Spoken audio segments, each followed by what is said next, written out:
Good evening and welcome to NTD News. I'm Stephanie Cox. Here are today's top stories. A fugitive warrant has been issued for the parents of the accused Michigan school shooter. Authorities are still searching for the couple after they were charged with involuntary manslaughter earlier today. Parents in the U.S. are rarely charged in school shootings involving their children. Why was this case different? And will it set a precedent for future prosecutions? The CDC is putting in place new travel rules for international visitors in response to the Omicron variant. All air travelers must show a negative virus test 1 day before arriving in the U.S. Crime's rising in New York. Is it so bad that one of the country's biggest banks is encouraging workers to dress down? Our reporter investigates. California's Attorney General sentenced 5 people involved in a multi-million-dollar retail theft scheme. Another jewelry store in California was robbed, and the thieves got away.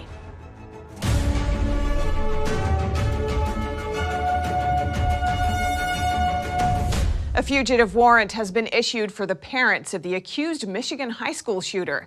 That's after they were charged this morning with involuntary manslaughter. Attorneys working with the couple say they're returning to the area to be arraigned, but the authorities say they're still not in custody. NTD's Chenny Wu tells us more. Authorities are searching for the missing parents of Ethan Crumbley, the Michigan teenager accused of murdering 4 students at his high school. The Oakland County Sheriff's Department is working with the FBI and U.S. Marshal Service to find them. James and Jennifer Crumbley were charged earlier on Friday with 4 counts of involuntary manslaughter. But 2 attorneys working with the Crumbleys said the couple aren't fleeing. In a statement, attorneys Shannon Smith and Merrill Lehman wrote, "On Thursday night, we contacted the Oakland County prosecutor to discuss this matter and to advise her that James and Jennifer Crumbley would be turning themselves in to be arraigned. Instead of communicating with us, the prosecutor held a press conference to announce charges. The Crumbleys left town on the night of the tragic shooting for their own safety. They are returning to the area to be arraigned. They are not fleeing from law enforcement, despite recent comments and media reports." When Oakland County prosecutor Karen McDonald announced the charges, she said the parents committed egregious acts, including buying a gun and making it available to Ethan. Further investigation hinted that the weapon may have been a Christmas gift. Gun ownership is a right, and with that right comes great responsibility. Based on the information and evidence I have received, today I am announcing charges against the shooter's parents. Under Michigan law, charges can be pursued if prosecutors believe someone contributed to a situation where harm or death was high. If convicted, it could mean up to 15 years in prison. The parents also allegedly failed to intervene when they were summoned to the school on the day of the shooting. School officials showed them a drawing of a gun, a person bleeding, and the words "help me" found on the teen's desk. They went home without their son. The prosecutor said Ethan should not have been allowed to return to class. According to police, later that day, Ethan allegedly emerged from a bathroom with a gun and began firing at students in the hallway. 4 students were killed and 7 more people were injured. Ethan has been charged as an adult with 24 crimes, including murder, attempted murder, and terrorism. Police say Crumbley's attack was likely premeditated. What's more, the sheriff's office says more than 100 copycat threats have emerged since the shooting. What it's doing is it's really aggravating the raw nerves and emotions of every student, every parent, every teacher in the whole region, completely unnecessarily. So the school shut down out of an abundance of caution, why we and our partners check all these threats out. Several arrests have been made, but the majority of the claims are believed to be baseless. Chenny Wu, NTD News. And in an interview with MSNBC, Sheriff Michael Bouchard said he didn't know that charges were going to be filed against James and Jennifer Crumbley until he heard about it in the media. When asked if he was frustrated that he was not given notice, the sheriff said that's an understatement. And the CDC is putting in place new travel rules for international visitors. Starting Monday, all air travelers must show a negative virus test 1 day before arriving in the U.S., even if they're vaccinated. The CDC says this is in response to the Omicron variant. NTD's Allison Lee has the details. Right now, fully vaccinated visitors to the U.S. have to show a negative virus test within 3 days of arrival. Starting Monday, that period is reduced to 1 day. The CDC says it's because they don't yet know whether the vaccine can protect against the Omicron variant. Our CDC laboratories are working in collaboration with public health and academic partners and across agencies to understand the science of this new variant, assessing its susceptibility to therapeutics and vaccines. The CDC and White House health officials say they are still trying to figure out more about the Omicron variant, but their recommendations for protecting against COVID-19 remain the same regardless of the variant. I know that the news is focused on Omicron, but we should remember that 99.9% of cases in the country right now are from the Delta variant. Delta continues to drive cases across the country. Right now, South Africa is looking at differences in protection and severity of disease in people who are either vaccinated, unvaccinated, or have had prior infection. White House health officials expect more information on Omicron to come out in the next few weeks. That's all going to take a matter of maybe a week or two more to get the in vitro data and maybe another additional week or so to get the clinical data. So we expect we're going to have that information to you over the next few weeks. A study came out from South Africa on Thursday saying there's a rise in reinfections among people who've already had COVID, now that Omicron has been spreading. This study is preliminary and not yet peer-reviewed. The World Health Organization reacts. It's limited information so far in its early analysis, but what it's showing is that there is a risk of reinfection. Now, these are mainly, we don't have the vaccination status of those individuals, or it hasn't been reported in that paper. South Africa reported on Friday around 16,000 new cases of COVID-19. This means the country surpassed 3 million cases since the start of the pandemic. The WHO says they haven't seen an increase in risk of death yet. Allison Lee, NTD News. And 5 more states today reported their first Omicron cases. They are Missouri, Utah, Nebraska, Maryland, and Pennsylvania. 10 states currently have the new variant, including California, Colorado, Hawaii, Minnesota, and New York. And President Biden today signed into law a government funding extension. It's Congress's second temporary fix and averts a government shutdown only until February. Congress needs to pass a full-year funding bill to end the government shutdown saga, and Biden urged the lawmakers to do so.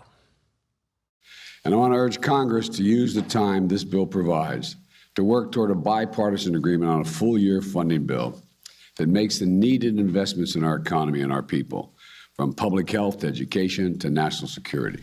Last night, the bill was held up in the Senate due to Republican pushback. Some GOP lawmakers tried to use the urgent need to pass this bill to defund Biden's federal vaccine mandate. It's not government's job. It's not within government's authority to tell people that they must be vaccinated. And if they don't get vaccinated, they'll get fired. It's wrong. It's immoral. But their efforts to stop the vaccine and testing mandate failed, and the government funding bill passed alone. The short-term funding lasts until mid-February. Then Congress will have to take up the issue again. Congress is backed up on a number of crucial deadlines. The debt ceiling must be raised by mid-December to avoid a default. Party leaders Schumer and McConnell are negotiating on a debt ceiling increase, but they haven't made public where those negotiations stand right now. That's our goal. And it's looking less likely that the Senate can meet Schumer's Christmas deadline to pass Biden's Build Back Better bill, the social welfare and climate spending bill. That vote may be pushed into the new year.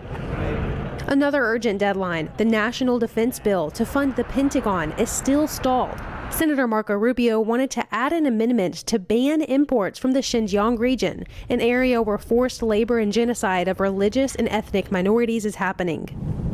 Good morning, everyone. Speaker Pelosi supported Rubio's efforts to champion human rights. The House is preparing to vote next week on a separate bill to target human rights abuses in China. House Rules Committee Chairman Jim McGovern, who spearheaded the bill, said Congress members think it's important to move some China legislation, hopefully much of it focused on human rights, in the Uyghur Forced Labor Prevention Act. Melina Weiskup, NTD News.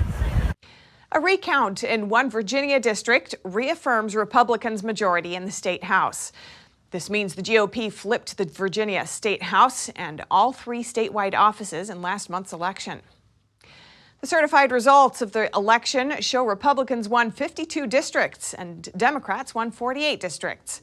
Democrats requested recounts in 2 districts with razor-thin margins. The Democratic candidate in the 85th district gained 12 votes in the recount, but was still behind by over 100 votes. A second recount in the 91st district is still expected to proceed next week, but the GOP is already guaranteed the majority of the Virginia State House. Democrats still control the Virginia Senate by 21-19. Senate elections aren't expected until 2023. And the rising crime in New York City made a lot of headlines this year. A new report claims that Bank of America is giving its workers tips to keep the muggers at bay. NTD's Miguel Moreno reports. We're at Bank of America Tower. Now, Bank of America is a prestigious business, so you'd expect its workers to dress nicely, maybe even lavishly. Well, a new report claims that the bank is asking its younger employees to dress down. Why? To not attract any bad attention. New York City's dealing with a crime wave. In the last 28 days, the city's seen 24% more robberies than in the same time last year. The New York Post claims Bank of America is responding to city crime. Its article says executives told young employees that wearing a Bank of America logo or dressing up could make them a target. The bank got back to us, but their statement neither confirms nor denies the newspaper's claim. It says the safety and security of our employees is a primary focus. We provide employees with a number of resources to support their security, including car service for early, late hour travel, as well as safety guidelines that are informed by our corporate security team. Outside the bank, New Yorkers appeared unfazed by the rising crime. Man, do you feel safe in New York City right now? Yes, I've been living here all my life. So, you just got to know how to get around the do's and the don'ts and the who's and the who's. That's how that go. Do you feel safe in New York? Yes. Do you feel safe in New York? Yeah, absolutely. Okay, why do you feel safe? Because safety is it's a frame of mind. As part of his plan to fight crime, Mayor-elect Eric Adams says he'll form a plainclothes anti-gun and gang unit. Miguel Moreno, NTD News, New York. Manhattan District Attorney-elect Alvin Bragg discusses his plans for the future in an interview with New York Law School. What will he bring to the table? NTD's Jason Perry gives us the details. Manhattan District Attorney-elect Alvin Bragg grew up here in Harlem in the 80s during the crack epidemic, and he said his life experiences helped prepare him for the job. Before I was 21, I had a gun pointed at me 6 times. 3 by NYPD officers, and you didn't need to be a 1L at New York Law School to know they were unconstitutional searches. I knew that as a teenager. So 3 times at gunpoint, unconstitutional searches, but also 3 times arising from traditional public safety issues. Bragg was previously an assistant attorney general and led a unit responsible for investigating police killings of unarmed civilians. He also commented on the controversial bail reform. I've heard a lot of the discussion suggesting that bail reform is causing gun violence. I've yet to see, because it does not exist, the scholarship that supports that. And indeed, the NYPD's own data suggests to the contrary. Bragg and New York City Mayor-elect Eric Adams may not see eye to eye on the controversial stop-and-frisk policy, as Adams has shown support for it. So I know from my own work that when we look at the height of stop-and-frisk, only 0.1% of the stops from a 4-year period resulted in a conviction for a gun charge, 0.1%. And I also know as a prosecutor, those stops came at a dizzying, staggering cost to other cases because it made it so much harder to get the trust and credit from those we needed as witnesses. Bragg is set to take over the DA office on January 1st next year. Jason Perry, NTD News, New York. New York City is now home to the nation's first supervised drug injection sites for addicts. But what impact are they having on neighborhoods? NTD's Arian Pazdar speaks to a local business owner who tells him that fear and violence are causing some residents to leave the area. The nation's first injection centers are both in Upper Manhattan, and one of them is just 1 block away here in East Harlem. Now, I sat down with the owner of this local business here to find out how the new center might impact his neighborhood. Mohammed told me when he first came up with the idea of opening a cafe in East Harlem, Everyone told him it was a bad idea due to all the drugs and homelessness in the area. And he does have regular encounters with addicts. The biggest challenge is the door. You know, they come and they sort of congregate at the door, or they try to shoot up at the door. We had to clean feces. There's pee all over the place, and people would be passed out or OD'd right outside, and so we call the police every few days. Now, critics of the safe injection center say it could attract even more drug users to the area. But the biggest problem might not even be the users, but the dealers. We've seen them beat up some of these addicts out here, really badly. Mohammed says these centers should be opened in different areas to avoid creating a drug haven for addicts. Put these people in places where they're not experiencing this, where they don't OD, go into the clinic, walk back downstairs, and the dealer is waiting for them to take care of them again. He added that congregating so many drug users in one area also makes it hard for local businesses like his, because residents are leaving the area in search of a better neighborhood. Ariane Pastar, NTD News, New York. The State Department said today it applauds the Women's Tennis Association for its decision to suspend tournaments in China over the treatment of tennis star Peng Shuai. The U.S. is monitoring the situation surrounding Peng Shuai, and officials say they have not seen or heard anything that eases their concerns for her well-being. Coming up, California's Attorney General sentenced 5 people involved in a multi-million-dollar retail theft scheme. Another jewelry store in California was robbed, the thieves got away, and the police are still investigating. 2 California school districts are receiving media attention for their contrasting approaches to student vaccine mandates. One district is being sued, while the other is defying the state's mandate. That and more on NTD News.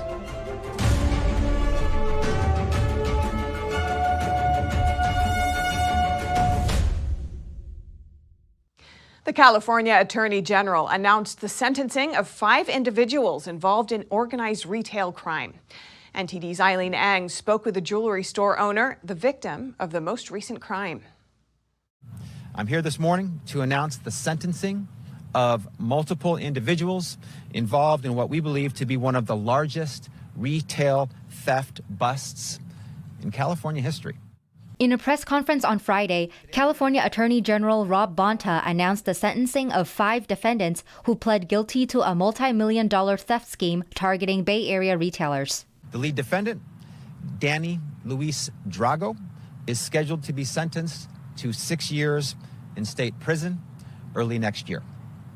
He and members of his crime ring have pleaded guilty to felony charges including conspiracy to commit organized retail theft, receiving stolen property, money laundering, and a special allegation of the aggravated white-collar enhancement of over $500,000.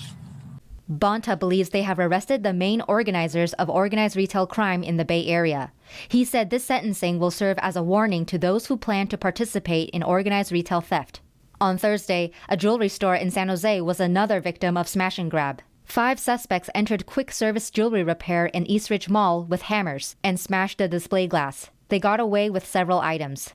Ryan Nguyen, the owner of the store, said they came at around 3 p.m. He did not want to speak on camera.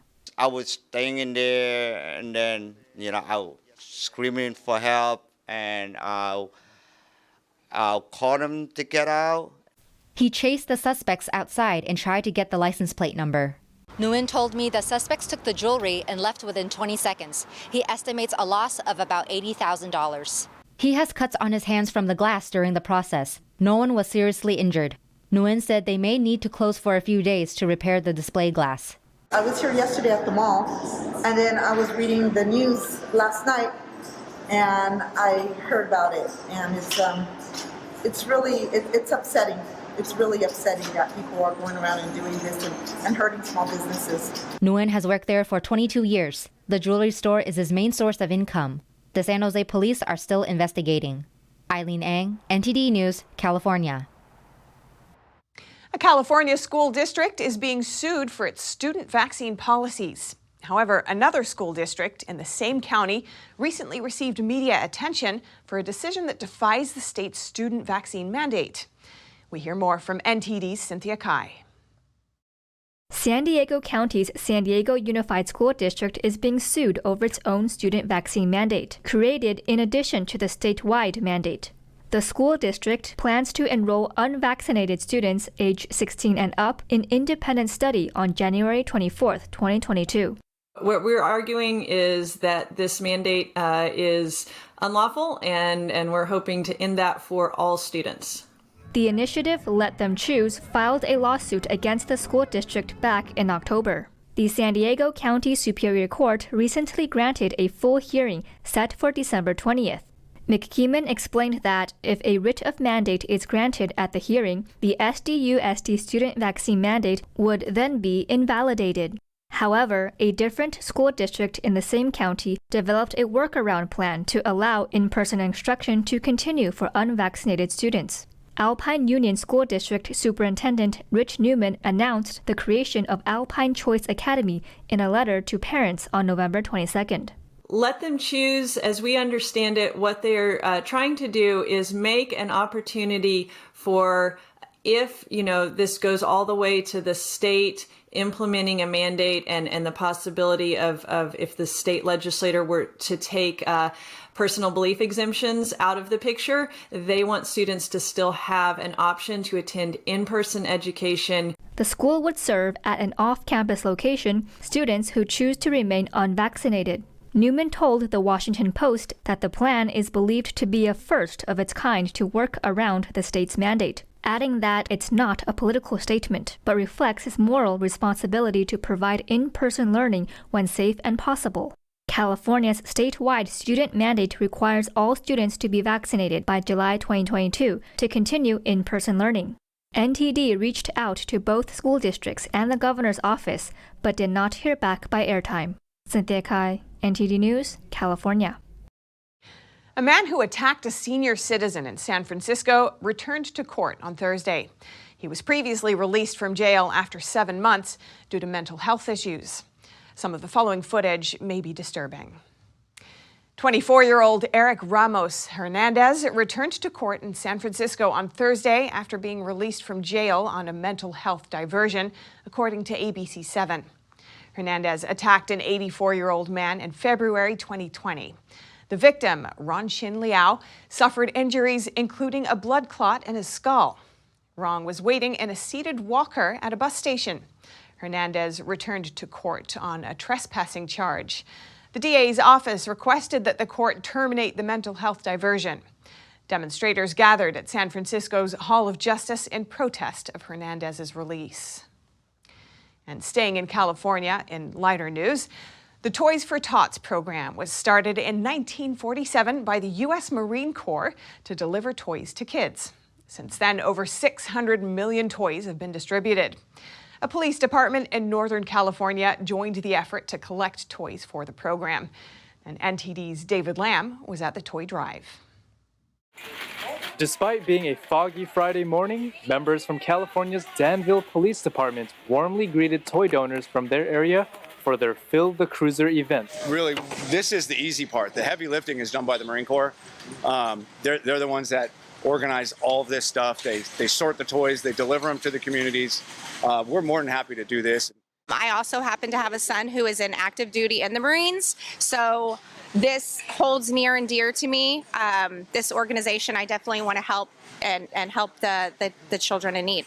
Ortiz organized the event and partnered with Toys for Tots and the local Costco. Yeah, we love it. This is the side of police work that we absolutely love to do. It's all positive engagement. There's nothing negative about it. We get to meet a lot of people. Now customers are coming out and donating gifts such as this Play-Doh here for the Toys for Tots program. And the police department is saying they're hoping to fill up that cruiser over there with hundreds of gifts for Christmas time.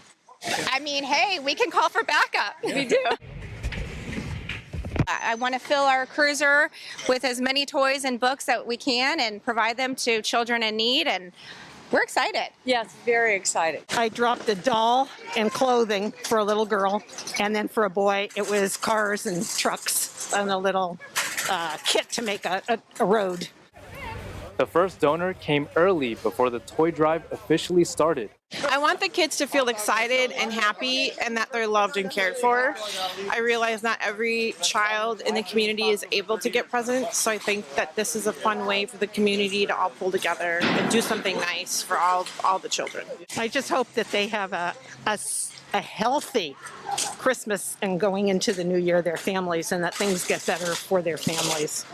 So Merry Christmas. Thank you very much.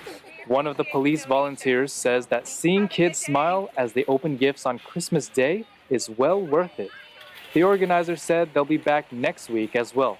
David Lamb, NTD News, California. And the NFL defeats the city of Oakland, California, in an appeals court over the Raiders football team's relocation to Las Vegas. This decision upheld a ruling from last year. NTD's Jason Blair reports. The city of Oakland, California lost its antitrust appeal on Thursday to the National Football League over the Raiders football team's decision to move to Las Vegas in 2017, according to Reuters on Thursday. Oakland claims that the NFL's move to charge the Raiders a $378 million relocation fee, along with refusing to grow beyond 31 teams, interfered with competition. Circuit Judge A. Wallace Tashima upheld the decision. Back in 2018, when the lawsuit was first filed, the Oakland mayor tweeted, "The NFL's Billionaires Boys Club ditched Oakland out of sheer greed and left taxpayers with millions in unpaid stadium debt." The city had also commented that the league operated like a cartel that made it notably expensive for a city to host a team. Tashima, with the 9th U.S. Circuit Court of Appeals in San Francisco, found a large number of speculative links between Oakland's alleged injuries and the NFL's conduct. He also noted that the team could have left the city anyway, or the city might have looked for another team. Reuters reported that Tashima wrote, "Although the city has alleged antitrust injury, it has not alleged with sufficient certainty that the Raiders would have stayed in Oakland, and under what terms in a hypothetical competitive market." The Raiders now play in Allegiant Stadium in Las Vegas, a $1.9 billion facility that opened last year. Jason Blair, NTD News, California. Billionaire Mark Cuban just bought a whole town. He's now the owner of Mustang, Texas, located about 45 minutes south of Dallas. Cuban told the Dallas Morning News he bought it because a buddy needed to sell it. It's unclear how much the owner of the Dallas Mavericks paid for the 77 acres. In 2017, Mustang was reportedly up for sale for $4 million. Cuban didn't say what he plans to do with the tiny town of 21 people. And a pair of spotted neck otters are making themselves at home in the Oregon Zoo in Portland. While we do have otters in America, these are a special species. Their home continent is Africa. Their names are Lemmy and Leela, and they're a pair. They arrived at the zoo last month and are now exploring their home in the zoo's African rainforest habitat. They were brought to Oregon from other zoos as part of a species survival plan for the ring-necked otters.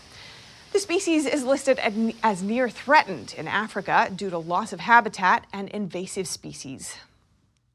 And coming up, a Chinese company decides to leave the New York Stock Exchange, giving in to pressure from Chinese authorities, and its shares plunge 20%. And over $300 million in pension funds flew out of Hong Kong in only 3 months, a 50% growth compared with the same period last year. More in just a moment here on NTD News.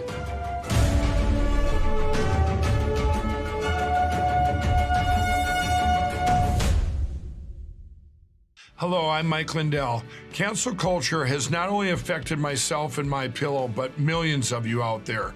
Before all this started, I had already written in my memoir, I dedicate this book to anyone that's looking for hope. Well, right now, we're all looking for hope. I believe that my story is going to bring inspiration and hope to everyone. By the time you're done reading my book, you will believe that with God, all things are possible. To thank you all for your support, I'm offering some of my best prices ever on my pillow products, including this exclusive bundle. You get my book and these 5 My Pillows. videos. They all have beautiful scenes and verses from the Bible, such as Isaiah 41:10. Do not fear, for I am with you. This 6-pack bundle is regularly $219. Now it's just $99.98 and free shipping with your promo code. Go to mypillow.com and use the promo code on your screen or call the 1-800 number below. Thank you and God bless. Last Friday, this guy stole a package right off my porch. Or at least that's what would have happened if I didn't have my Vivint Smart Security System. Instead, this is what really happened. System detects package. Thief walks up. System scares thief. Thief runs away. If your doorbell can't do this, you need a Vivint Smart Security System. Call 844-544-0866 today. 90% of news outlets in the United States are controlled by 6 corporations. They're not out to tell you the truth of what's happening.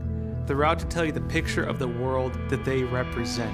The mission of the Epoch Times is to chase the truth, to ground all statements in facts, and prevent people from being misled. This is a battle between truth and deceit. Subscribe today and join the Americans who are seeking truth and tradition. We'd love to have you on board.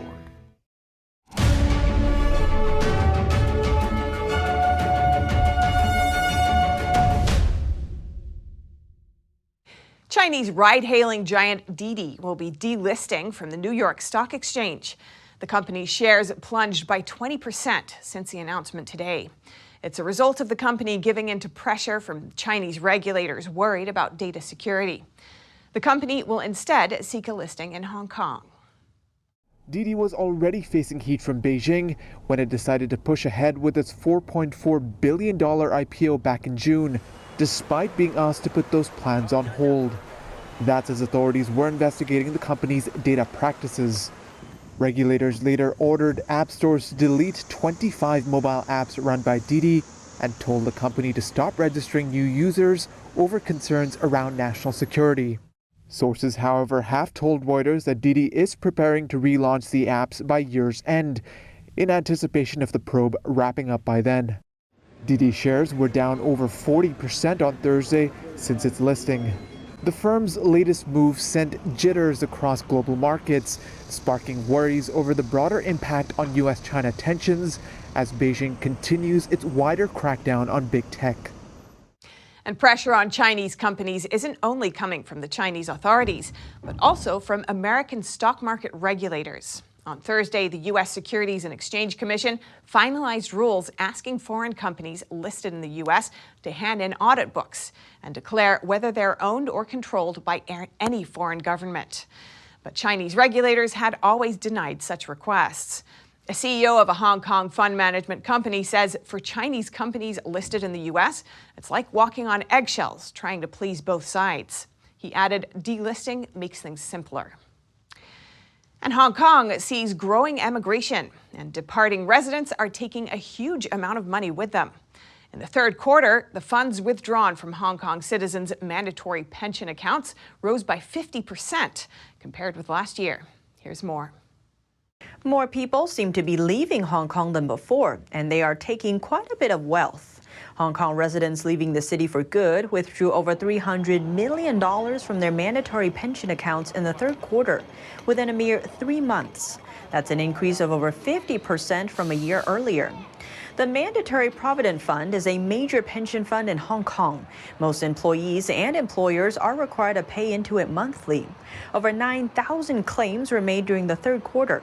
The fund spokesperson explains these claims may not only be from locals leaving the city, but also from non-local employees who leave Hong Kong when their contracts expire, adding sometimes one person can make multiple claims. Beijing imposed a national security law in Hong Kong last year. The law makes anything Beijing regards as subversion, secession, terrorism, or collusion with foreign forces punishable by up to life in prison. The sweeping law is driving many Hong Kong residents away from the Asian financial hub, and they have taken tens of billions of dollars with them. Permanent departure claims increased by over 3,000 in the 12 months ending in September, compared to the same period the year before. A survey shows that amid the emigration wave in the last academic year, Hong Kong's secondary schools lost about 1,000 teachers. That's double the year before. How do American people view the Chinese Communist Party? For the first time ever, over half of all Americans agree that one regime is the top threat for the United States, Communist China, not Russia, nor any other country. That's a dramatic change in public opinion since 2018. According to a new survey by the Ronald Reagan Institute, 52% of Americans named China when asked which country they see as the greatest threat to the U.S., while only 14% said Russia. The concern is shared by those on the left and right. 64% of Republican respondents said China is their top concern, followed by Democrats and independents, each at 44%. In contrast, only 21% view China as the top threat in 2018, when 30% said Russia. Economic factors were the top reason for concern for both Democrats and Republicans. Republicans named the military as the second reason, while Democrats pointed to human rights abuses. Also, nearly 3/4 of all respondents said they believed it was likely the CCP virus accidentally leaked from a lab in Wuhan, China, and that China's authorities have lied about it. Against a backdrop of escalating China-Taiwan tensions this year, the number of U.S. military troops unofficially stationed in Taiwan has doubled. According to the Pentagon's Defense Manpower Data Center, the increase went from 20 personnel to 39 between December 31st last year and September 30th this year. Active duty deployments include 29 Marines, 2 Army service members, 3 from the Navy, and 5 from the Air Force. Although the U.S. did not disclose what the military personnel are doing on the island, the troops' presence there coincides with Taiwanese President Tsai Ing-wen confirming that American troops are on Taiwanese soil. Her verification came in an interview with CNN late October. She is the first president to give a public acknowledgement of this kind in the past 40 years. Beijing is strongly against the U.S. having troops in Taiwan, and the Chinese Foreign Ministry has previously said that it firmly opposes any form of military ties between the U.S. and Taiwan. The next time you're running late for a Zoom meeting, a new feature may start drawing attention to the absence. The video conference software is introducing a tool called Attendance Status to make it easier for the meeting host to see who has and hasn't joined the meeting. For those folks who sign on late, their names go under a new Not Joined section right in the participants panel for everyone to see. You might be thinking, I'll just say I didn't get the invite. No such luck. Along with your name in that Not Joined section is your calendar response, meaning it's just like showing up late to an in-person meeting. The tool is still a work in progress, but users might want to think twice about being tardy. And coming up, a study conducted by a Swiss think tank suggests people should dramatically change their lifestyles. And one of the world's largest pasta makers is short in supply. Why does the Italian producer depend on wheat from North America? That and more here on NTD News.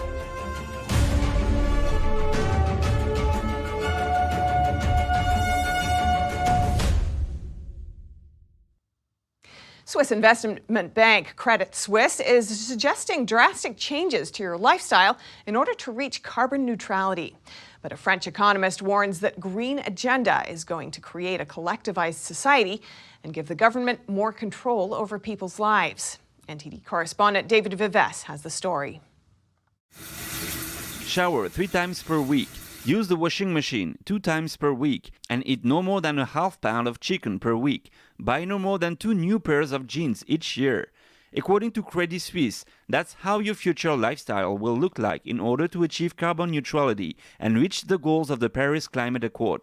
The Swiss investment bank modeled the ideal consumption pattern for people in the West in order to create, quote, a sustainable consumer. The report says at the end of the day, it is our daily lifestyle that drives emission levels. The banking company released the report ahead of the COP26 climate summit last month.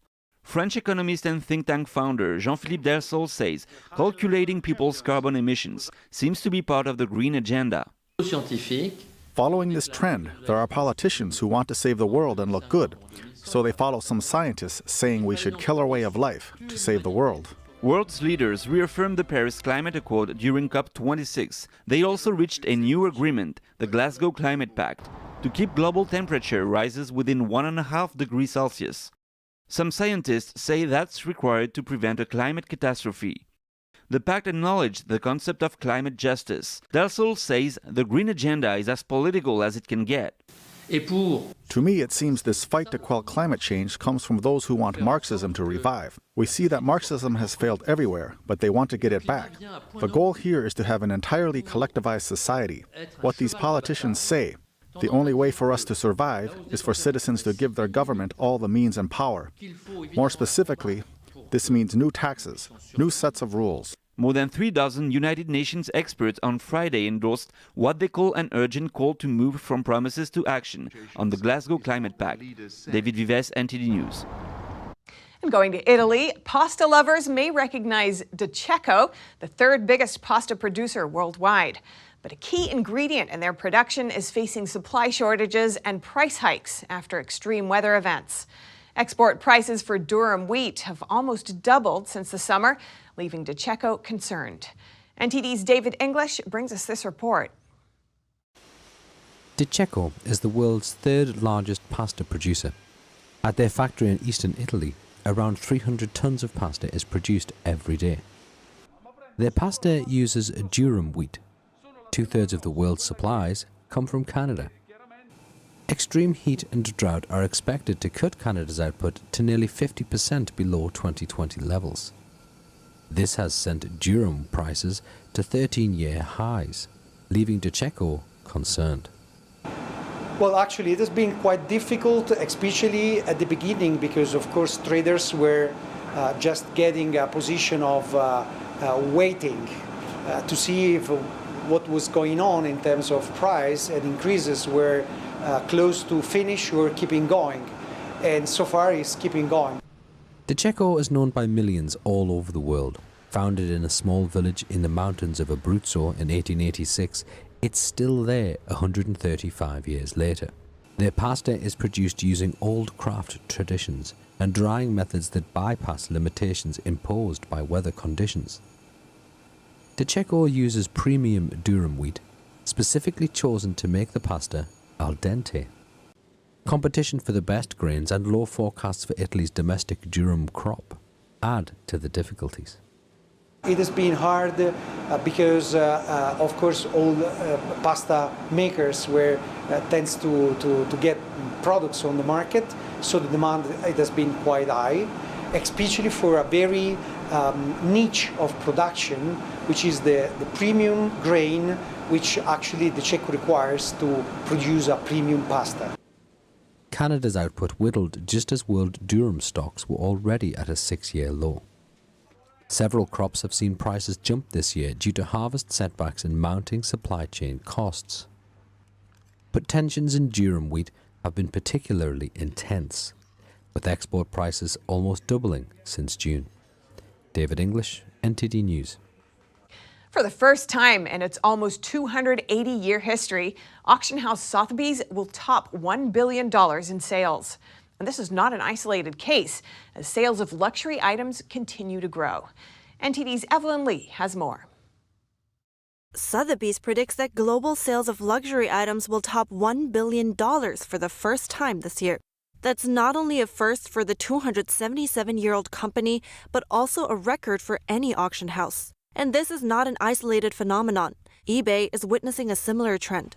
We are experiencing strong growth right now, absolutely. Like, again, double digit in 2 of the luxury categories that we started focusing on, both in handbags and watches as of a year and a half ago. Global luxury sales are expected to outdo pre-pandemic levels.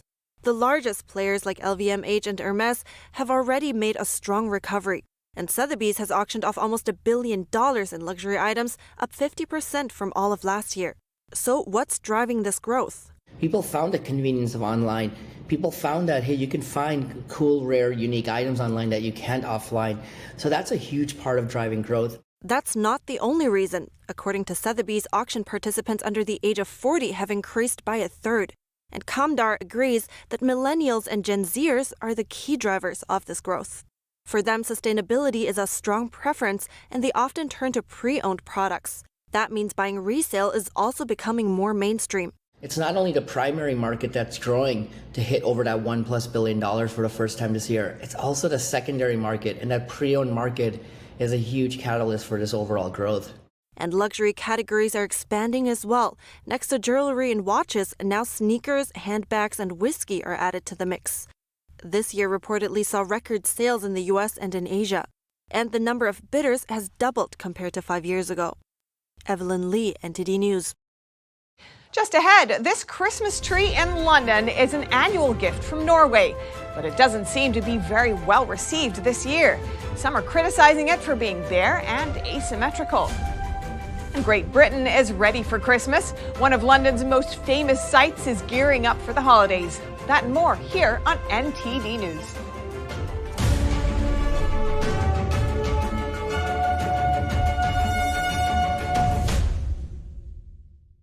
You worked hard for your money. You invest in stability for your retirement and your family's future, to build and leave them with something greater. The next unprecedented financial crisis, political misstep, or unstable government can depreciate it all away. It was called the gold standard for a reason, the financial preservation of tomorrow. Diversify your assets against inflation, market volatility, and the unknown with real money. Hedge your wealth with the purest form of money, physical gold and silver. Because any currency printed on paper can be manipulated. What's backing up your IRA? Do what you need to do right now to be prepared with the Reagan Gold Group. Visit now, rggusakit.com, or call us at 866-912-1384. Receive up to $2,500 in free silver coins and a free safe with your new precious metals IRA. Call now.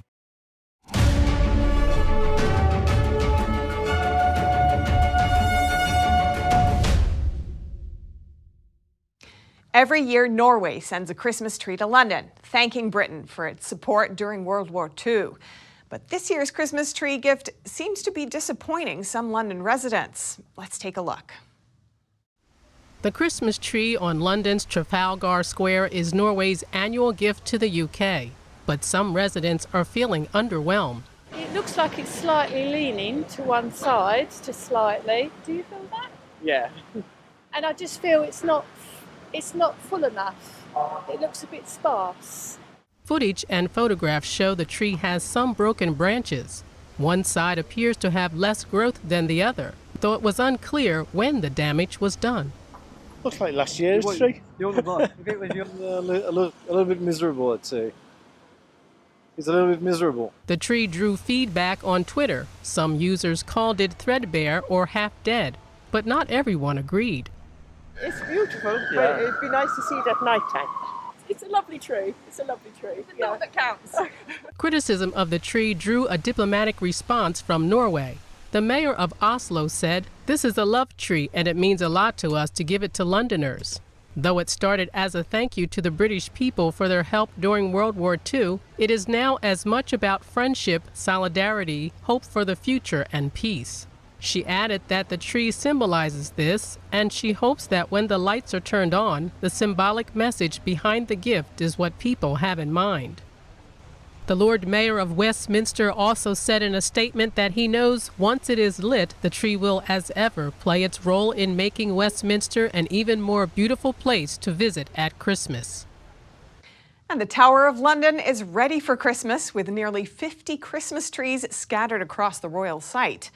Though famous as a prison, the Tower of London played other roles in British history, including as a royal palace that housed animals. Many of the decorations include representations of animals that used to live there hundreds of years ago. NTD's Earl Rhodes has more on this. One of London's oldest buildings is gearing up for Christmas. As well as a 22-foot Christmas tree in Tower Green, 11 other installations at the Tower of London remember animals that lived here hundreds of years ago. So we had a zoo or a menagerie here for over 600 years, and when it was shut in 1835, all of the animals left and went to form London Zoo, so we've got a nice connection there. And so this Christmas we decided to think about some of our tower stories and bring those back, and that's why we've got these lovely animal installations for everybody to enjoy this Christmas. The menagerie started as gifts from medieval monarchs. By the first half of the 17th century, it included leopards, pumas, lions and eagles. And so we started the creative process by looking at what animals we had here and what were here in the past, and the amazing stories. As you can hear, the ravens are also included in the Menagerie story. Currently home to 9 ravens, the Raven Christmas tree, set up in front of the raven's cage, features numerous reflective ornaments that the birds are known to like. A polar bear was also present at the tower and has been recreated in a metal structure. Managing Director of Lavender Green Flowers, Colin Gray and his team had just 2 days to install all the decorations and installations. You feel a real sense of responsibility when you're dealing with something at one of the historical palaces. So although the lead time is short, you've still got to, there's always going to be a question as to whether you can do it. You know you're going to pull it off, but it's just how long that's going to take. Christmas at the Tower of London runs until the 3rd of January. Earl Rhodes, NTD News. And last night was the screening of NTD's original drama series, A Good Cop. Grace Coulter caught up with the cast and crew after the screening to get their first impressions on the show. Thursday night was the screening of NTD's first original drama series, A Good Cop. Being a historic night for the network, it was only fitting to hold the screening somewhere historic. The Friars Club in New York City was the place, the comedy world's most famous private club. After the screening, we caught up with the actors. It was their first time seeing any of the finished product. It was more than I could want, because it was just so beautiful to just see everybody just coincide together on screen so beautifully, and just to see it, true and just on this big screen was just breathtaking, really. You could feel the camaraderie, you can feel the fun, the angst, the energy that was summed up every time a new person came on screen. The actors said this being NTD's first original series made working on the show all the more special. It feels wonderful to be a part of something that has a mission, that wants to be great, and I feel that power and that energy in the room, and it energizes me, and it makes me more critical, and it makes me more thoughtful, and it makes me more attentive, and I think that is so incredible, and I'm so grateful to it. A Good Cop is inspired by true events. It revolves around the lives of 3 NYPD officers during the Defund the Police movement. Each officer is at a different stage of their career, and each one with a different perspective on policing. Taylor Carrin does an incredible job of hooking the audience in the beginning of the series with her incredible performance, creating an empathy for a point of view that a lot of people normally don't share. We try to bridge the gap between the two sides of a polarizing world that we live in, and I think having her performance and having the rest of the cast kind of guide that is something worth watching. I'm very interested in how people can find the similarities rather than find their differences, and through this medium of storytelling, I try to bring characters that feel real and that are meaningful to me, the messages and the tribulations that they experience. A number of the cast and crew members are former police officers or come from law enforcement families. They say this brings authenticity to the show. For me personally, actually being retired from law enforcement, it means a lot to me. First of all, when I read the script, that this was a show that's real. And it's real and it's raw, and it's showing what really happens when officers are off the clock. And it's showing a different perspective that people don't get to see. Almost all the cast members we spoke to mentioned humanity when talking about A Good Cop. They say they hope the show can be unifying and start important conversations. When we see a police officer, we see the uniform, and sometimes we forget there's a human being there that has a different dynamic to how he sees the world. So the more we see the human being, whether it's a doctor, a lawyer, a police officer, I think it's important that we see how much we are alike. And if we can do that, well, that's everything. So what else can we expect to see in A Good Cop? Pathos, emotional content, diversity, dealing with real issues that are actually happening right now. This is not generic. This is not a one-dimensional presentation. So, very critical, important themes, philosophical, sociological, spiritual, human existence, the human condition, It's all there in A Good Cop. The first episode of A Good Cop airs this Sunday. That's December 5th at 7:30 p.m. Eastern. Grace Coulter, NTD News, New York. And that's all for today's news. Thanks for tuning in. I'm Stephanie Cox.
Thanks for watching us on YouTube. Did you know YouTube only keeps selected videos on its platform?